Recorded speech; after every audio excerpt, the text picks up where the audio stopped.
Another shooting, another clash. Minneapolis is on edge as federal agents and protesters face off once again. We have the latest details coming up. And the trial of a former Uvalde officer, Adrian Gonzalez, resumes this morning. Survivors, families, and teachers sharing emotional accounts of that day and the impacts still felt today. And coming up, quick thinking and bold action. 2 Nacogdoches County deputies springing into action, and it was all captured on camera. And we're on the lower end of our temperature roller coaster as we head into this week. We'll take a look at the latest into your 7-day forecast. So stay right there because Morning Y'all on CBS 19 Plus starts right now. Together, we're putting East Texas first. You're watching Morning Y'all on CBS 19 Plus. A second shooting by a federal ICE agent has sparked new clashes in Minneapolis. Officials say a Venezuelan migrant was shot in the leg after attacking an agent with a shovel during an immigration operation. The standoff ended after the men barricaded themselves inside an apartment, prompting federal agents to intervene. Good morning, y'all. I'm Dana Dixon. Jesus Martinez is on assignment. Thank you so much for joining us on CBS 19 Plus. Hope you have your jacket out. If not, go back to the closet and find it. You're definitely going to need it this morning as you head to work. Absolutely. It is a very cold start to the day. I mean, there's no doubt about it. Not even just chilly. I mean, it is straight up cold as we take a look at our Roberts cam. Nice clear skies as we look north on Broadway in Tyler. 32 right at freezing this morning in Tyler, but feeling like 27 with a west-northwest wind at 5 miles per hour, and temperatures all across the area are in the upper 20s and low 30s. This is faucet dripping type of weather, so if you haven't done that already, make sure to do that on your way out. And feels like temperatures pretty close to the actual temperatures as we do have a much lighter wind out there, especially compared to yesterday, with 26 to 30 degree feels like temperatures, even 25, pretty close to Sulphur Springs. Those temperatures, they'll get out of the 30s and 20s and will make their way into the low 50s for the afternoon, with that sunshine continuing to hold steady throughout the day. 55 for today, winds eventually shifting from the southwest, 5 to 10 miles per hour, and that will have a little bit of an impact as we head into tomorrow, but more temperature fluctuations will be on the way over the next few days. We'll take a look at the 7-day forecast coming up. Dana? Thank you, Joel. Another shooting in Minneapolis at the hands of an ICE agent has set off fresh clashes between protesters and federal officers. A Venezuelan immigrant was shot in the leg during that arrest operation last night. The incident happened when the man and 2 other people allegedly attacked a federal agent with shovels and a broomstick. The latest shooting comes exactly 1 week after ICE agent Jonathan Ross shot and killed 37-year-old Renee Good. With the city now on edge, Minnesota Governor Tim Walz urged President Trump to pull back the federal immigration surge. End this occupation. You've done enough. They can protest all they want. We're just going to double down and enforce the law. President Trump's border czar, Tom Homan, says ICE operations will continue. Meanwhile, yesterday, 2 U.S. officials briefed on ICE agent Jonathan Ross's medical condition, told CBS News that he suffered from internal bleeding in his torso following the incident last week, but there are no further details on the extent of his injuries. Testimony continues this morning in the trial for Adrian Gonzalez. And this morning, retired Sergeant Daniel Coronado is expected to take the stand. His body-worn camera the day of the shooting is already released to the public. Rania Kaur explains what's next and how we head into the end of this second week. This morning, retired Sergeant Daniel Coronado is one of the key witnesses expected to take the stand. His body-worn camera the day of the shooting is already released to the public. Good morning, ladies and gentlemen. Taking the stand Wednesday, Rob employee Melody Flores, who didn't want to show her face on camera, heard on her radio that a gunman was trying to jump the fence. She says she ran outside to warn the kids. The announcement to you had been that there was a shooter? Yes. But wouldn't that pose a threat to you? Right, but I just wanted to make sure that the kids were in and safe. She would come across the shooter and a police officer who defense says was Adrian Gonzalez as she was running back for shelter. That's when I said that he was heading into the 4th grade building and we needed to stop him. We needed to go in and stop him. before he went in. Flores has been mentioned throughout the trial because of that encounter. Expert witnesses, including officers, were questioned about their experience and training. Emotional testimony continued with 4th grade teacher Mercedes Salas, who told her students to pray so they wouldn't hear the gunshots. An impossible task as the shooter walked the hallway. I heard kids screaming. And when they screamed, I heard the gunshots. Then I didn't hear them anymore. So I knew something happened to them. Parents of survivors relaying the continued impacts their children have from the shooting. Is the child that you picked up from the hospital on May 24th the same child that was taken to school that day? No. Court starts back up again this morning at 9 a.m. in the Nueces County Courthouse. From Corpus Christi, I'm Rania Kaur, sending it back to you. We are providing gavel-to-gavel coverage on CBS19 Plus throughout the trial. Reporters from across Texas and a panel of legal experts walking us through the evidence presented in the case and also offering you analysis that you just won't find anywhere else. Download the CBS19 Plus app for free on your smart TVs. Gregg County authorities are teaming up with DPS to improve school safety. According to our paper partners at the Longview News Journal, county commissioners approved an agreement between the sheriff's office, constables, and DPS, one that is required under House Bill 33, also known as the Uvalde Strong Act. It passed after the 2022 Uvalde school shooting. The law also requires school security reviews and annual planning meetings to help ensure faster, more coordinated responses when emergencies happen. We are still waiting to find out when Rudy's Country Store and Barbecue in Tyler will reopen. A small fire early yesterday morning has temporarily closed the restaurant. Firefighters had to access the roof to help put out those flames.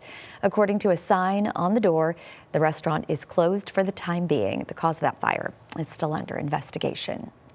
Heroes in action in Nacogdoches County, 2 deputies are being recognized for helping save an 18-month-old child. And it was all caught on camera. The video you're about to see may be difficult, though, for some viewers, so viewer discretion is advised. Get him in the front. Is your car locked? Last month, deputies went to a home in the Woden community. Their body camera shows them rushing to the scene. The child was unconscious and struggling to breathe at the time. Deputies made a quick decision to take him to the hospital. The entire way, the deputies provided life-saving measures. We're there. The child was later taken to a children's hospital in Houston, and he is expected to be okay. The emergency room staff credits the deputies' quick thinking for saving the child's life. You can watch that full video on CBS19.tv. 7:09, time for your morning headlines. Investigators have pinpointed the aircraft part that failed in the deadly UPS cargo plane crash in Louisville, Kentucky in November. The NTSB says a 3-inch wide metal housing around a bearing split in two, which caused the left engine to go over the wing of the aircraft in a dramatic fireball moments after takeoff. 3 pilots on that plane and 11 people on the ground were killed. A massive multi-vehicle pileup shut down the Indiana toll road for hours in Elkhart County. State police say an initial 3-vehicle crash sparked a chain reaction involving about 30 vehicles there, including several semis. Multiple people were injured and taken to the hospital. Verizon says a massive mobile service outage that affected customers across the country has now been resolved this morning. The outage lasted more than 10 hours. Verizon is urging customers to now restart their devices and says account credits will be issued to those impacted. And if you plan on a trip to see the Mona Lisa in person, it is going to cost you a bit more to do so. The Louvre has raised ticket prices for non-European Union residents, including Americans, from around 22 euros to 32, which equals about 37 US dollars. The famed museum says the 45% jump is part of France's differentiated pricing policy. It's also hitting other major cultural sites, including the Palace of Versailles and the Paris Opera. All right, hopefully the traffic is shaping up pretty nicely out there as we head out this morning. Well, I would definitely say so. As we take a look at I-20 and the rest of our roadways, we are looking nice and quiet. 2 hours over to Dallas, hour and 30 over to Shreveport, so no interruptions on I-20 this morning. US 69 doing just fine, 2.5 hours up to Denison, hour and 30. Down south towards Lufkin, we now have 55 minutes at this point from Jacksonville to Nacogdoches, 40 minutes from Tyler to Longview, 55 from Tyler to Palestine, and Tyler to Athens up to 45 at this point. So traffic starting to pick up just a little bit. And also weather-wise, we're fantastic. Visibility is great. 10 miles of visibility all across the area, so that will not be an issue into today. We will continue to be clear, but notice what the winds do. They come in from the north and then come in from the south. And so we'll see some warmer temperatures into your Friday before our next cool down into this weekend. Very cold temperatures this morning in the upper 20s, low 30s. And by this afternoon, middle 50s, sunshine should be clear for all commutes today. From wedding rings to shopping carts, the San Antonio Riverwalk and what's inside it reveals it all when it's drained for maintenance. Up next, we explain why this happens every 2 years.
Welcome back. 7:13. 4 astronauts are back on Earth after a SpaceX Crew Dragon splashdown in the Pacific Ocean earlier this morning. The crew returned earlier than planned after NASA canceled a spacewalk because of a medical issue. They left on the International Space Station and spent about 10 hours traveling home, re-entering Earth's atmosphere before splashdown. NASA hasn't said what the medical concern was or who is involved. Cell phones, chairs, dolls, those are just a few of the items found every few years when the San Antonio River is drained and cleaned for ecological health and safety reasons.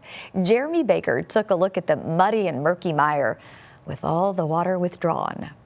Wedding rings, e-scooters, and even shopping carts. Anything new, old, used, or even brand new in a box has been found in this river that is drained and cleaned every 2 years.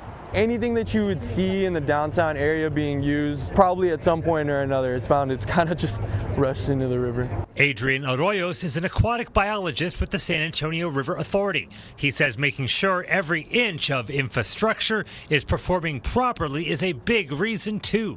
To help draw the river down in order to do maintenance. Any repairs or maintenance for the gates, any of the flood control infrastructure that we have in place to kind of help protect the citizens of San Antonio. Here's one collection of crud Public Works pulled from the Alamo City's most well-known waterway. A mound of metal, if you will, containing a pole for a street sign. What I think is part of a chair, with a few Public Works employees standing by, ready to dispose of the mud-covered and sludge-soaked stuff, including invasive species like these giant apple snails that get in the way of tilapia, the plecostomus, or the armored catfish that we see around there. They look like giant algae eaters. If you're thinking the fish that frolic here must be freaking out without their typical helping of H2O, you can stop stressing. The scaly swimmers are actually relocated.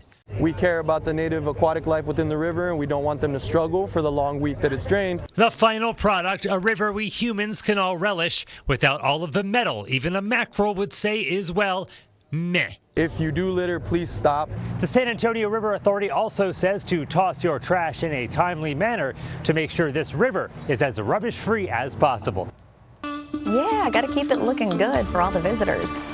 Well, Lake Tyler residents are raising concerns about a proposed master plan that could shape the future of the lake. A lot of them filled the Tyler City Council meeting on Wednesday, saying they want a greater role in decisions that directly impact their community. CBS 19's Ayanna Aird has more. This is our backyard. This is our home. This is where we live. Brian Fiden has lived at his lakefront house off Lake Tyler for over 5 years. He's one of dozens who showed up at Wednesday's council meeting worried about the future of the area. I understand the concerns of the people that live there, that tourists come, they utilize the lake, but they don't have as much care for potentially what the water quality implications are. And so we will be examining that fairly closely. The city is in the process of updating the original 2011 Lake Tyler master plan. But this piece kind of looks more at how do we diversify revenue streams so that we have an ability to pay for the work and the beautification and the dam. City leaders say the goal of the update is to protect water quality for Tyler's drinking water, improve lake management to prevent contamination, expand recreational opportunities, and enhance safety around the lake. So our concern is that we have not been involved in the planning process about the priorities of the master plan. I love what's on the plan. I think that there are a lot of really good things that that could come to be. Some residents say they support many of the ideas in the plan, but believe more discussion and inclusion is necessary. Kate Dietz says this plan won't happen overnight. This is a very high-level master planning document that gives us overall ideas, but when it comes down to actually implementing them, there's still more examination that needs to occur. We have just different groups that or stakeholders that we want to make sure we get all of their opinions. Residents like Gail say the most important step moving forward is for the city to follow through with the Lake Advisory Group organized by the neighborhood so they can feel confident their voices are being heard. We are planning on setting up just figuring out how is the best way to solicit the people that make the most sense for that advisory committee. Shaping our community is important to us, and we want to make sure that we have an adequate voice in that. For CBS 19, I'm Ayanna Aird. The next step will come in February when the Tyler City Council is expected to consider whether to adopt the proposed plan. Now, if you have any questions or concerns, contact the City of Tyler Water Utilities. All right, we've all been there maybe once or twice, stuck at a red light while someone inches into the intersection or tailgated by a driver who clearly didn't get the memo about personal space. Maybe it's the person who speeds past on the shoulder or the one glued to their phone while weaving through traffic. These everyday annoyances can turn a simple drive into a test of our patience. So we want to know, what is the worst traffic habit that you've seen or maybe experienced? Yeah, sometimes I don't even know if it's my fault or not, but sometimes like I'll speed up really quick. Like if there's like a bunch of traffic ahead, right? And like the person ahead like speeds up and slams on their brakes. Speeds up, slams on the brakes. Okay. You know, but speeds up too much to where you're like, ugh. For me, it's when I'm on the interstate and then I'm trying to get over. I know someone's behind me and they're like riding, really closely, which is kind of dangerous when you're going high speeds. Mm-hmm. But you can't go anywhere because there's a person in front of you too. And so they're like going in and out. Right. So it's like, what do we do? There's nothing I can do. Right. I will actually move as soon as I possibly can. There you go. Just try to find that opening. I know. Mm-hmm. Well, all right. I guess it is now time to go to sports. Let's do it. Or maybe we'll be right back. Or maybe we'll be right back.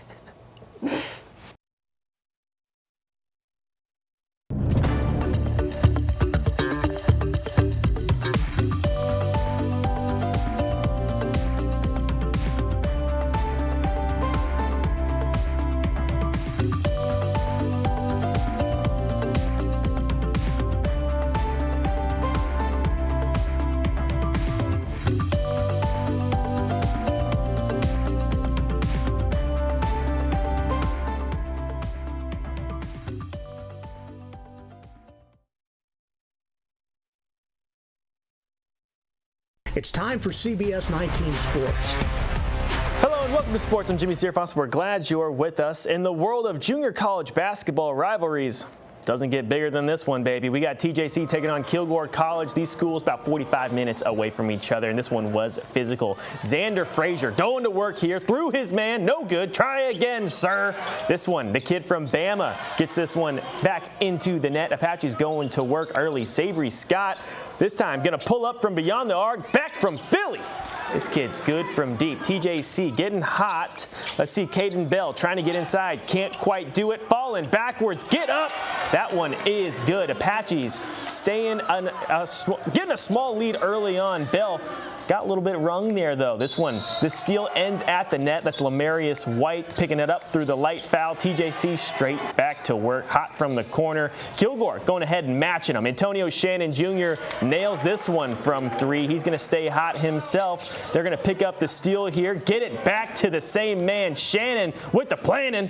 This one's in the net. Come on, let's see.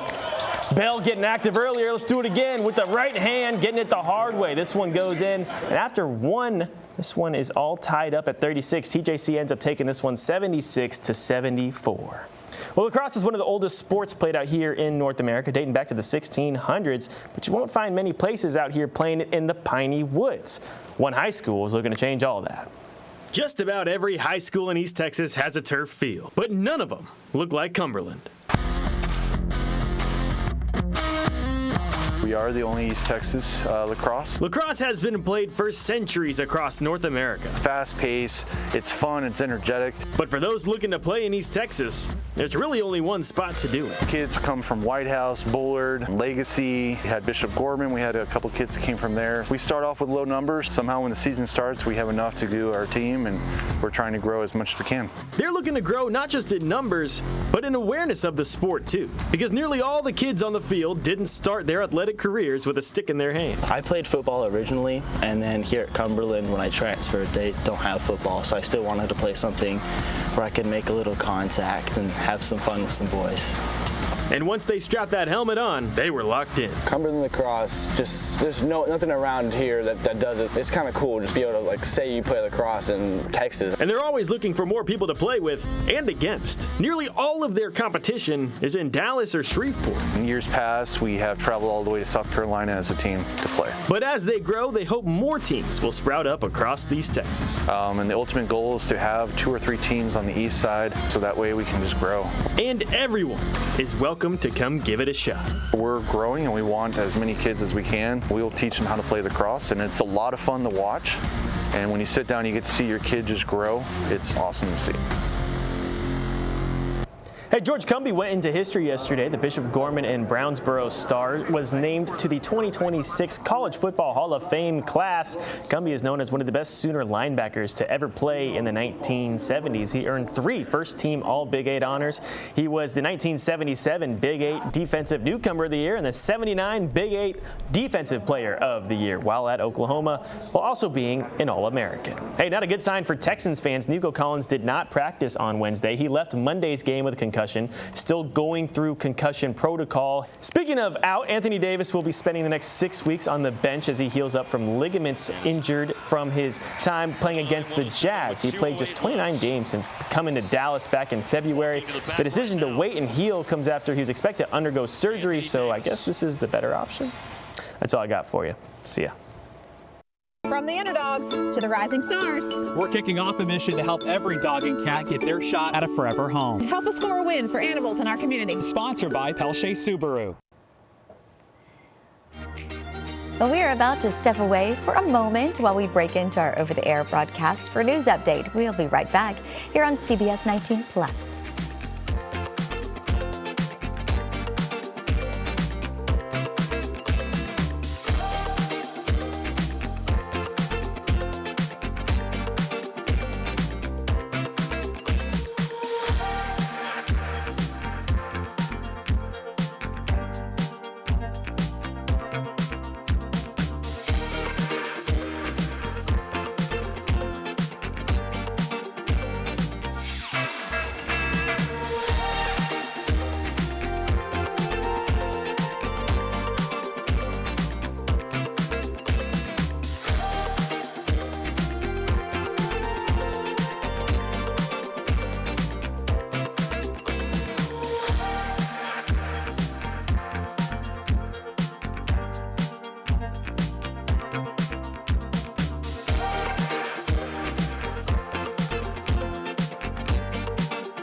Good morning, y'all. Thanks for being with us for this morning news update. I'm Dana Dixon.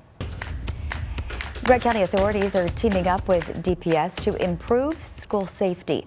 According to our paper partners at the Longview News Journal, county commissioners approved an agreement between the sheriff's office, constables, and DPS, one that is required under House Bill 33, also known as the Uvalde Strong Act. It passed after the 2022 Uvalde school shooting. The law also requires school security reviews and annual planning meetings to help ensure faster, more coordinated responses when emergencies happen. Heroes in action. In Nacogdoches County, 2 deputies are being recognized for helping save an 18-month-old child, and it was all caught on camera. The video you're about to see, though, may be difficult for some viewers. Discretion is advised. Get him in the front. Last month, deputies went to a home in the Woden community. Their body cameras showing them rushing to the scene. The child was unconscious and struggling to breathe. Deputies made a quick decision to take him to the hospital. The entire way, the deputies provided life-saving measures. We're there. The child was later taken to a children's hospital in Houston and is expected to be okay. The emergency room staff credits the deputies' quick thinking for saving the child's life. You can watch the full video on CBS19.tv. Well, we are still waiting to find out when Rudy's Country Store and Barbecue in Tyler will reopen. A small fire early Wednesday has temporarily closed the restaurant. Firefighters had to access the roof to help put out the flames. According to a sign on the doors, the restaurant is closed for the time being. Cause of that fire still under investigation. Well, from Tyler ISD to Harvard University, Katie Espiricueta, I think I said that right, just scored a full ride scholarship through the Questbridge National College Match. This isn't just any scholarship. It covers tuition, housing, meals, books, and travel. Not only is she earning an associate's degree while at Early College High School, she's doing it with a 4.0 GPA, top 3 of her class. Just an amazing achievement. So congratulations to Katie. All right, let's get a check of your weather. Yeah, we are looking at some very dry conditions all the way through this next week, with a couple of chances for rain showing up during the midweek of next week. But in the meantime, fluctuations in those temperatures, freezing temperatures, even sub-freezing temperatures this morning and at times into this week. Fire weather risk also going to be kind of in the background too, with the gusty winds and the dry weather altogether. Now for this afternoon, expect temperatures in the low 50s, clear skies overhead, winds eventually shifting in from the south this afternoon. That'll bring up our temperatures into Friday into the low 40s for the morning, and then upper 50s to low 60s during the afternoon. Our next cold front will come through during that time. We'll see temperatures drop down into the 30s for Saturday morning and only make it to the upper 40s and low 50s. Now here's what it all looks like in your 7-day forecast. Very bouncy of a forecast. We'll eventually settle into the 50s through next week.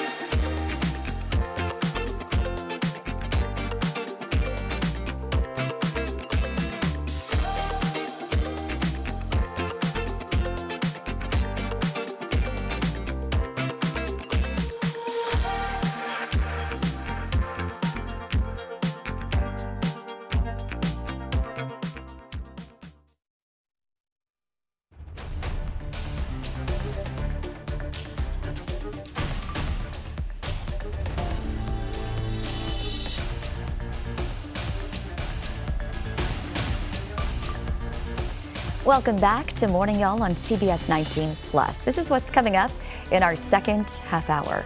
Iranian airspace shut down for hours amid rising tensions with the U.S. And the White House says planned executions are reportedly off the table. Up next, we explain what's behind those sudden moves. And downtown Tyler is a maze of fences, rubble, and closed roads right now. And small businesses say construction is keeping customers away. Up next, we show you how locals are coping and what the city is doing next. And it is the battle of 2 different air masses. Warmer weather into tomorrow, with our next cold front set to come in tomorrow afternoon with some much cooler temperatures. for the weekend. We'll take a look at all the numbers coming up later this half hour. Together, we're putting East Texas first. You're watching Morning Yard on CBS 19 Plus. Good morning, y'all. On this Friday Eve, I'm Dana Dixon. Jesus Martinez is on assignment. Thank you so much for joining us here on CBS 19 Plus. The Department of Homeland Security says yesterday a federal officer in Minneapolis shot and wounded a man who assaulted the officer with shovels and a broomstick. The shooting comes exactly 1 week since an ICE officer shot and killed a protester. Renee Good, Reed Binion reports. I urge anyone that is at the scene to leave immediately. Minneapolis Police Chief Brian O'Hara urging protesters to go home Wednesday night amid clashes with law enforcement after a federal officer shot a man in the leg. The Department of Homeland Security said the subject, a Venezuelan man who is in the country illegally, fled in his vehicle during a, quote, targeted traffic stop, then crashed into a parked car and fled on foot. When the officer caught up to him, he allegedly resisted arrest. DHS said 2 other individuals attacked the officer with a snow shovel and a broom handle. During the struggle, the federal agent discharged his weapon, striking 1 adult male. Tensions rose as protesters gathered at the scene with a crowd following agents through the neighborhood. Agents launched pepper balls and what sounded like flashbangs. Smoke hung in the air as officers deployed tear gas canisters, with a member of the crowd apparently throwing one of the canisters back at agents. While still demanding ICE leave the city, officials, including the mayor, are asking the public to remain peaceful. We cannot counter Donald Trump's chaos with our own brand of chaos. For those that have peacefully protested, I applaud you. For those that are taking the bait, you are not helping. For CBS 19, I'm Reed Binion. The officer and initial subject are both expected to recover. DHS said the 2 other people are in custody. President Trump says Iran's planned executions are now on pause as protests there continue. Meanwhile, a longtime U.S. ally is pushing back on the administration's desire to acquire Greenland. A meeting was held with the vice president and the secretary of state as President Trump has insisted the U.S. needs Greenland for national security. Greenland is a place to potentially position a Golden Dome missile defense system to take out Russian ballistic missiles fired at the U.S. If we don't go in, Russia's going to go in and China's going to go in. And there's not a thing that Denmark can do about it.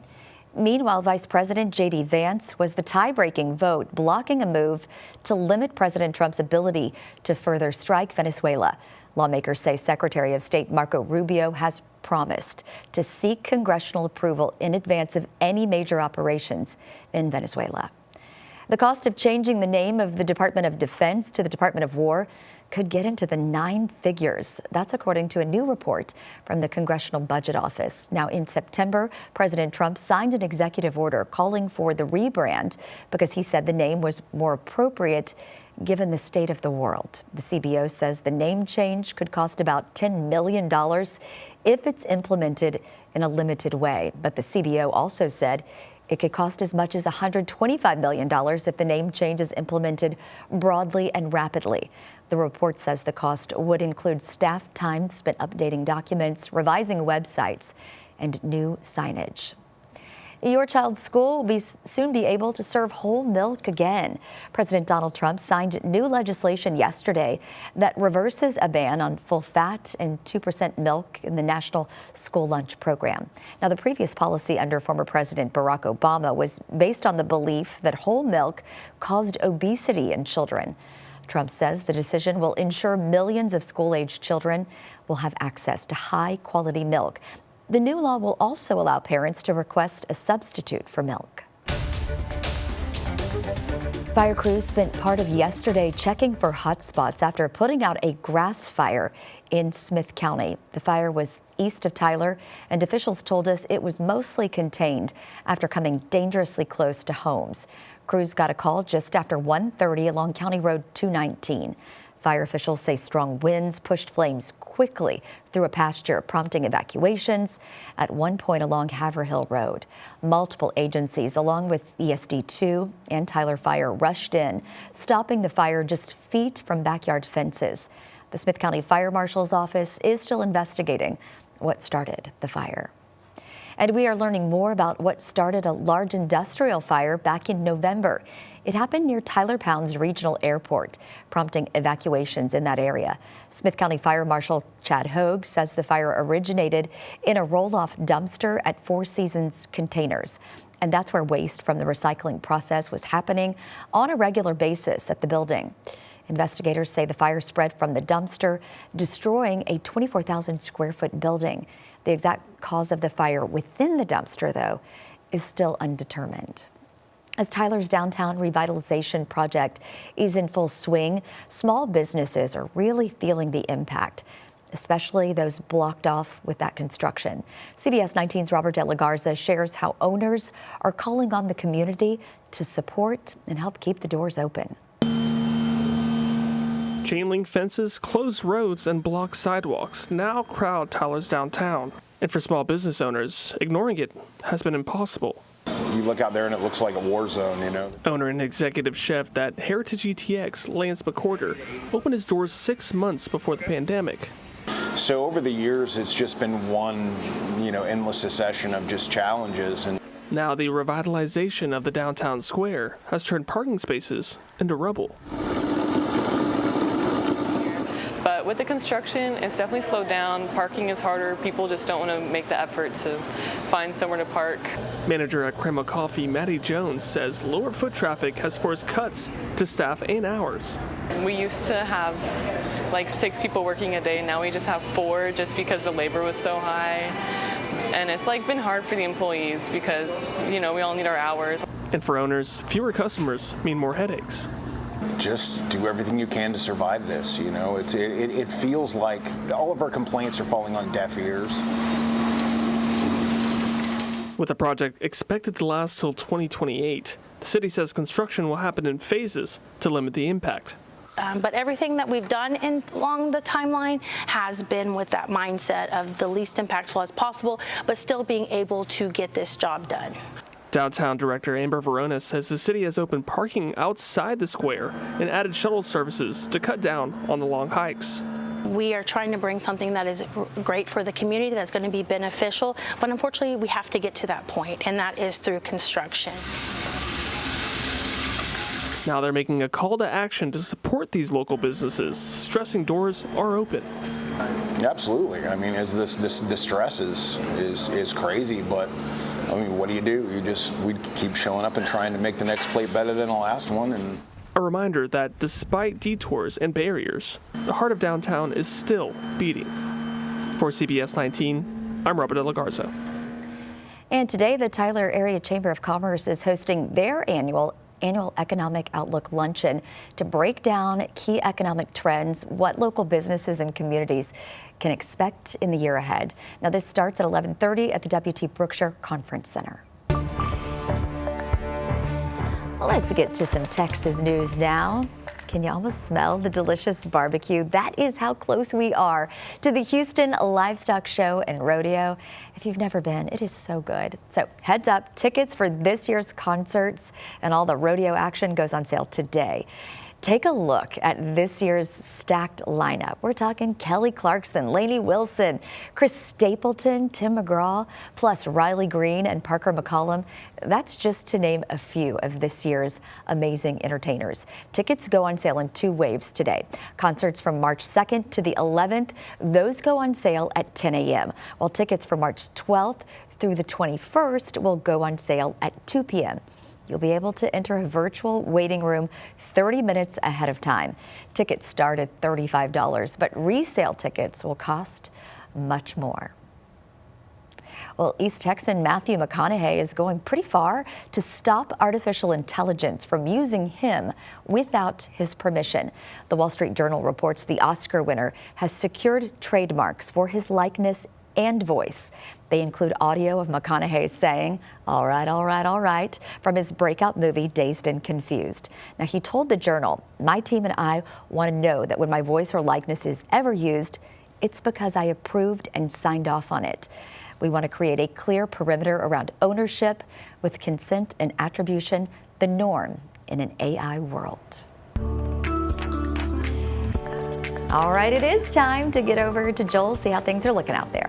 Yep, still a pretty chilly start to the day, and luckily you got plenty of sunshine, so it is a beautiful start to the day nonetheless. Robertson-Robertskam, absolutely gorgeous, looking north on Broadway this morning, and temperatures right at freezing in Tyler, feeling like 27 though, with a west-northwest wind of 5 miles per hour, and we're kind of feeling a little bit of a wind chill factor out there, but even the temperatures by themselves are still in the middle to upper 20s and low 30s. 26 in Nacogdoches, 27 Center, Carthage, Jefferson, 26 in Marshall, 31 in Mineola, 29 in Mount Pleasant. A very chilly start to the day. I shouldn't even say chilly. It is just straight up cold out there, but it's also feeling right around where the actual air temperatures are because we do still have a light wind. But at times it does feel like the low 20s in some parts of the area. Now, we will be warming up into this afternoon. Luckily, we'll get out of those 20s, out of those 30s. We'll get into the low 50s for the afternoon. We'll still have plenty of sunshine. And the winds, this is really important to note here. They'll be shifting in from the southwest at 5 to 10 miles per hour. So we'll be in the middle 50s for the afternoon. But for tomorrow, we'll be just a little bit warmer before our next cold front arrives into the afternoon. I got all the rest of your details, plus we're watching really closely at our rain chances heading into next week.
Breaking news that's just coming into our newsroom here at CBS 19. We are learning about a fire at the Coca-Cola plant in Lufkin. Now, we're told this started around 6:30 this morning. Details are limited right now, but Lufkin firefighters, we're told, have it under control, and they are still on the scene working. So far, there have been no injuries reported. Again, this is a breaking news situation, and we'll pass along any additional details on this fire on air and online. All right, we're getting into some trending news this morning. The iconic snack cake flavors that you have loved are back, this time frozen. Oh, interesting. Little Debbie ice cream sandwiches are rolling out near you, and they're cooler than ever. You will be able to choose from oatmeal cream pie, which is a vanilla cream ice cream between real oatmeal cookies, or cosmic brownie ice cream sandwiches. I feel like those might be very popular. Oh, yes. Between chewy fudge brownies with rainbow chips. The ice cream is available now. Now, these new treats join a lineup of snack cakes inspired ice cream bars and pints that are already out. If you could try one of those, which one would it be? Cosmic brownies, hands sure. down. Hey, you know what's cooler than being cool? Ice cold. Cold. All right. I thought that's where we were going with that. That's right. See, yeah, I went there. I would choose the. I would choose the other one. I would choose the vanilla. I'm not a huge chocolate person. That's all right. I did buy the real version of those brownies recently. Yeah. The kids wanted them so badly for some reason. They're good. All right, direct from his garage, Saturday Night Live alum Pete Davidson will host a new video podcast series starting later this month. The Pete Davidson Show. So original, right? Huh. Will air exclusively on Netflix starting January 30th. The weekly show will feature interviews with Davidson's famous friends, primarily from his garage. That is original. The show will occasionally go on the road, but no word yet on who's Davidson's first guest will be. I mean, it's got to be someone from SNL, right? I would hope so. You would think so. Oh, you definitely hope so, for sure. I'll give it a view. Yeah, I'll give it. Absolutely. Me too, for sure. I love to laugh, so if you're going to make me laugh, all in. We All right, the hottest ticket in Los Angeles might be a couple of years away. Registration to enter the lottery to buy tickets for the 2028 Olympic events is now open. Isn't that crazy? Wow. Actual tickets don't go on sale, though, until the spring. Now, to get those, buyers must first create profiles on LA28.org. Registering for the ticket lottery is free, but quite the process, right? Oh, certainly. I can't believe that 2028 is It's 2 2 years years away. away. But That is- still, you got to make plans 2 years from now. That's Yeah. I can't make plans 2 months from now usually. Right. I mean, anything can happen. Lots of life out there, right? That absolutely is true. I don't know. Pretty cool. All right. Well, just ahead across the U.S., respiratory illnesses are on the rise. We've been feeling it around here. Up next, we'll show you what to watch for and how to stay safe.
It is 7:48 now. You've heard the sneezes, the coughs. Respiratory virus season is in full swing in the U.S. And health experts say we likely haven't reached the peak of these illnesses just yet. Mandy Gaither goes over symptoms for each of the main winter viruses, and she explains why it's important to know which illness you have. Across the U.S., respiratory illness is high. Seasonal flu remains elevated, as is RSV, with activity in many parts of the country and emergency room visits and hospitalizations increasing among children 0 to 4 years old. COVID-19 activity is currently low, but is increasing nationally. Every year, there is a dance of respiratory viruses. Dr. Frank Esper with Cleveland Clinic Children says all of these seasonal illnesses have similar symptoms. So when you're sick, it can be hard to know which you have. For flu, the two main types circulating are A and B. Flu A tends to be more severe with high fever, shakes, and chills, and more gastrointestinal issues, especially in children. He says adults usually have more of a cough. Symptoms for RSV include runny nose, congestion, decreased appetite, coughing, sneezing, fever, and wheezing. It really causes problems if you have underlying lung disease, especially things like asthma or COPD, or are prone to have wheezing. Symptoms for COVID-19 may include high fever, muscle aches, and stomach aches. If it gets into your lungs, it can cause a really bad pneumonia. If you're sick, Esper says it's important to be tested to know which virus you have because treating it early is key. Viruses, once that ball gets rolling, it's very difficult to stop, even with an antiviral medicine. For Health Minute, I'm Mandy Gaither. A new report shows U.S. retail sales rose 0.6% in November. That beats expectations of many economists, and it is an improvement over October. The revised numbers for that month show a 0.1% decline. The November report is out late due to the government shutdown.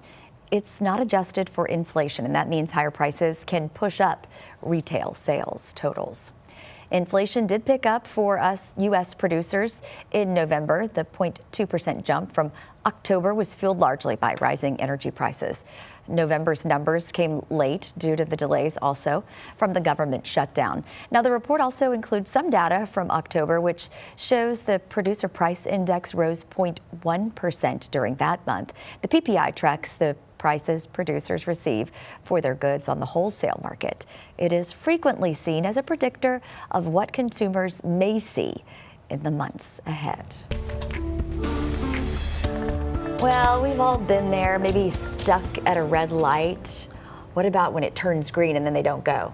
Oh yeah, Because we're sitting there they're on after their a while. phone. Yep. That happens. I may have been the culprit of doing that before. Yeah, me too. Maybe it's the person that speeds by on the shoulder that stresses me out, or just the one that's glued to their phone while driving. No. Yeah, it's just scary. I mean, it's just scary for It the is rest scary. of us. Put you your know? phone down. You put your phone down. I'm and, okay like, if you have your phone at the red light, right, but not like when you're driving. and just kind of weaving around and around. I'm like, okay, this is not a racetrack. So we want to know the worst traffic habits you've seen. I was looking over on our Facebook page. People are talking about it. JJ says putting on makeup and driving. Chris is going with people who merge onto the interstate going 30 miles per hour, or those left lane campers. Mm-hmm. Yeah, just be careful out there. That's Yes. what's, most important. That is the moral of the story this morning. At least the weather isn't going to cause us any issues today with our driving or any of those annoying habits. Yeah, luckily, and there's no wind either today, so good. that is really good. Kind of caused some issues, maybe if you were driving east or west yesterday. None of that today. We just have some cold temperatures that we're going to have to deal with this morning, and through this afternoon shouldn't be too much of an issue. We'll be in the low to mid 50s. Luckily, it's just a beautiful sunny day out there as we move into our Thursday. Again, a low to mid 50s, winds out of the south for this afternoon, so it'll be a little bit warmer. That's transporting some much warmer air. So 40s for the start of Friday, and then we'll be in the upper 50s and low 60s. Here comes our next cold front into Friday afternoon. Temperatures just next to the cold front will be pretty close to 70 degrees. There's a compressional warming going on ahead of this cold front, so that warms up the air just ahead of it. And just behind it, we'll see temperatures in the upper 50s and low 60s. And that will continue to drop our temperatures, this cold front, I should say, into the low 30s for the start of Saturday. And we'll be back into the upper 40s and low 50s for the afternoon. I think most of us will likely be in the upper 40s. So probably the coldest day in our 7-day forecast as we go forward. But as we introduce a little bit more of a wind behind that cold front, we're already pretty dry. That's going to elevate our fire weather risk into the next few days, at least the next day when it comes to the wind. Overall, pretty elevated, given the dry air and the dry weather all across the area. We do still have burn bans that are still in effect for areas like Henderson, Carthage, Center, Palestine, Crockett. But we did see a grass fire in Smith County yesterday. In Smith County, you are not within that burn ban, so the conditions are still there all across the area for you to not burn anything. So I encourage you, if you are not within any of these counties and are thinking about maybe burning anything, don't. Just don't. It's not going to be a very good situation here. Low to moderate. We have pockets of low fire danger risk here just because the winds are a little bit lighter, but moderate risk all across the rest of the area. And then we're just going to be bouncing around with our temperatures, with again our coolest temperature on Saturday, and then we'll settle into the 50s with rain chances arriving Tuesday into Wednesday. Thank you, Joel. We're about to step away for a moment for our over-the-air broadcast news update. Stay with us. We'll be right back here on CBS 19 Plus.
morning, y'all. Thanks for being with us for this morning news update. I'm Dana Dixon. Fire crews spent part of yesterday checking for hot spots after putting out a grass fire in Smith County. The fire was east of Tyler, and officials told us that it was mostly contained after coming dangerously close to homes. Crews got a call just after 1:30 along County Road 219. Fire officials say strong winds pushed flames quickly through a pasture, prompting evacuations at one point along Haverhill Road. Multiple agencies along with ESD2 and Tyler Fire rushed in, stopping the fire from getting to backyard fences. The Smith County Fire Marshal's office is still investigating what started the fire. And we're learning more about what started a large industrial fire back in November. It happened near Tyler Pounds Regional Airport, prompting evacuations in the area. Smith County Fire Marshal Chad Hogue says the fire originated in a roll-off dumpster at Four Seasons Containers. That's where waste from the recycling process was happening on a regular basis. Investigators say the fire spread from the dumpster to the building, destroying a 24,000 square foot building. The exact cause of that fire within the dumpster is undetermined. And Lake Tyler residents are speaking out about a proposed master plan that could shape the future of Lake Tyler. Now, those Lake Tyler residents packed the Tyler City Council meeting yesterday to voice their concerns about a proposed draft of the Lake Tyler master plan. City leaders say the goal is to protect water quality for Tyler's drinking water, improve lake management to prevent contamination, expand recreational opportunities, and enhance safety around the lake. But residents say they're concerned about a lack of involvement. I understand the concerns of the people that live there, that tourists come, they utilize the lake, but they don't have as much care for potentially what the water quality implications are. And so we will be examining that fairly closely. The next step will come in February when the Tyler City Council is expected to consider whether to adopt the proposed plan. Don't forget your jacket as you head out the door this morning. Joel? Yeah, certainly. Cold start to the morning with temperatures in the 30s and even upper 20s for some of us, but we'll end up in the low 50s as we wear on into the rest of the day with plenty of sunshine overhead. And again, across the area, low to mid 50s. Winds will be shifting out of the southwest for today, so we'll see a little bit warmer temperatures into your Friday with highs in the low to mid 60s and morning lows in the low to mid 40s. Our next cold front will be moving through as we head into Friday afternoon, so you notice that temperature difference there. Upper 50s to the north, pretty close to 70 degrees further to the south. And that will impact our temperatures into this weekend. We're seeing lows in the low 30s once again and highs only reaching the upper 40s to low 50s. We could have a couple of clouds in the mix there and also maybe a little bit of gusty wind action as well behind that cold front. So that'll elevate our fire weather risk, so do not burn anything, especially when the winds really start to get going. 47 for Saturday, and then we'll settle into the 50s with our next chance of rain on Tuesday and into Wednesday.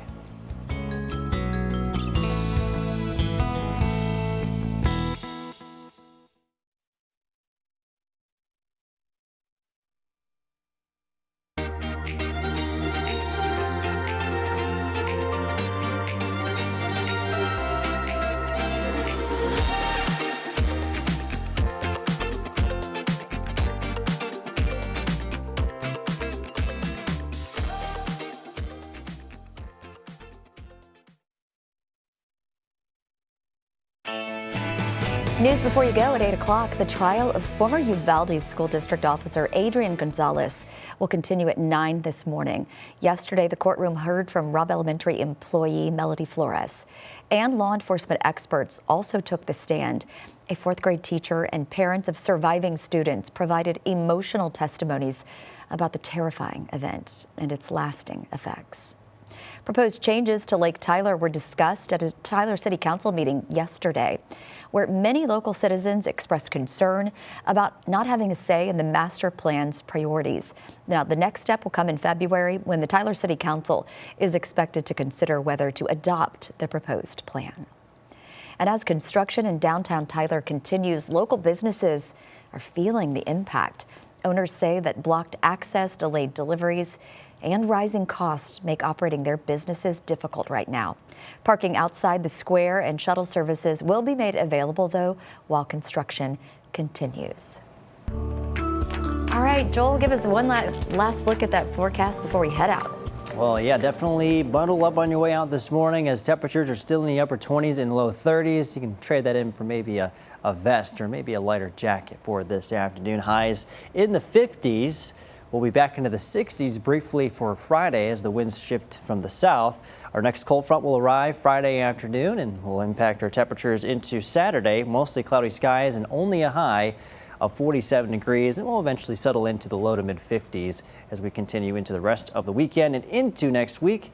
And we're also keeping our next chance of rain, a really close eye on our next chance of rain, I should say.